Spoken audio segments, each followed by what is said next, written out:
Hi, my name is Justin Brantley. I'm the founder of the Brantley Method, and I want to start by saying thank you for watching this video. Whether this be your first time encountering the Brantley Method or you've seen all of my videos, without a doubt, I wouldn't be here if it wasn't for you. I wouldn't be making this content if it wasn't for you. So I want to thank you from the bottom of my heart, whether this be welcome to or welcome back.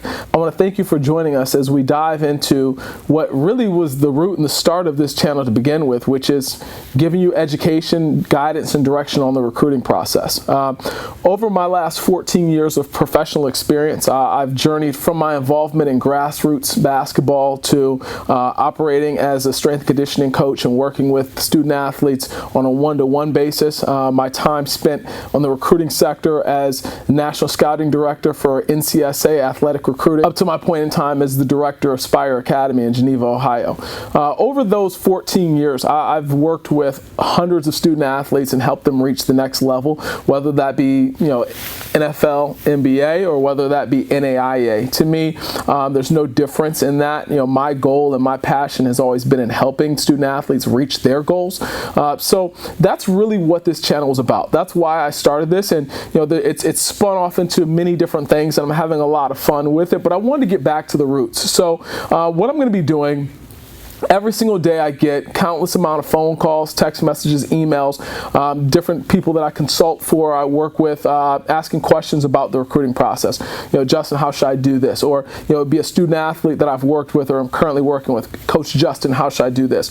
Or a parent that has questions. And I'm answering those same questions over and over again throughout the course of the day. And I figured it would be fun or it would be interactive for me to do that and answer those questions in one forum and utilize this forum as an opportunity for dialogue, for us to discuss these topics, an opportunity for me to spread my voice much further than the small sample size of clients that I'm working with currently, and be able to virtually assist anybody who needs help in the recruiting realm. So what I'm going to do, each day you'll see content coming from me. We'll call it the Recruiting Assist of the Day. I will make videos for student athletes, coaches, and parents. Sometimes we'll talk about the same topic that day across all three.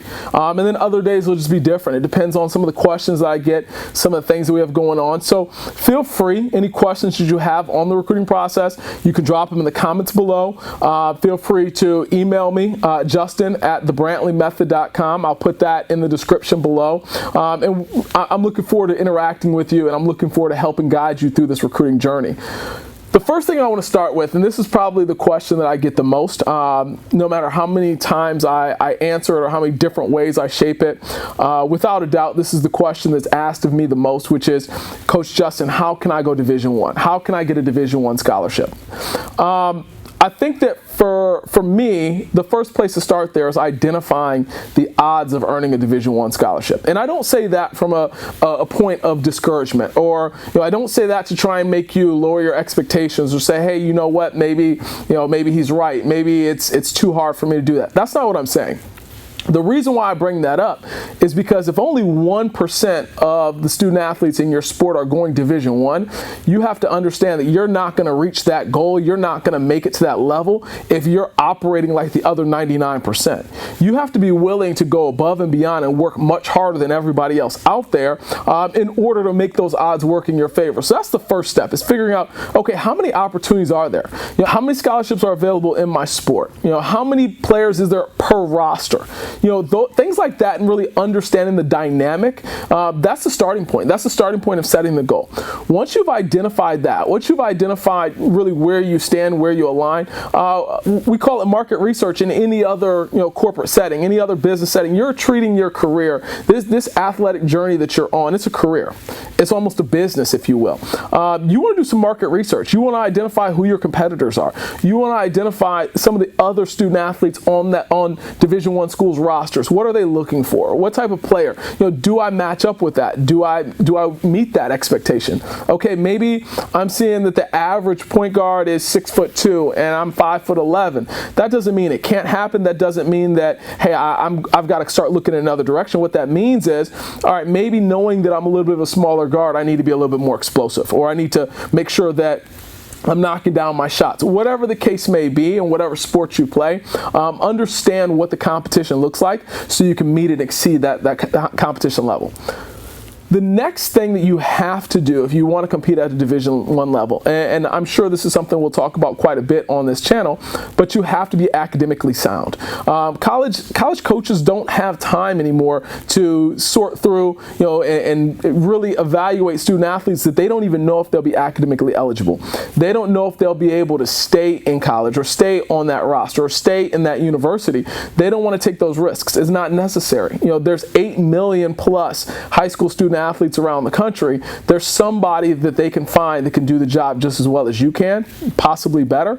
They're not going to waste their time dealing with somebody that's not academically sound. So that's the next step. After you've identified and you've set your goal, and you said, okay, hey, this is what I want to accomplish.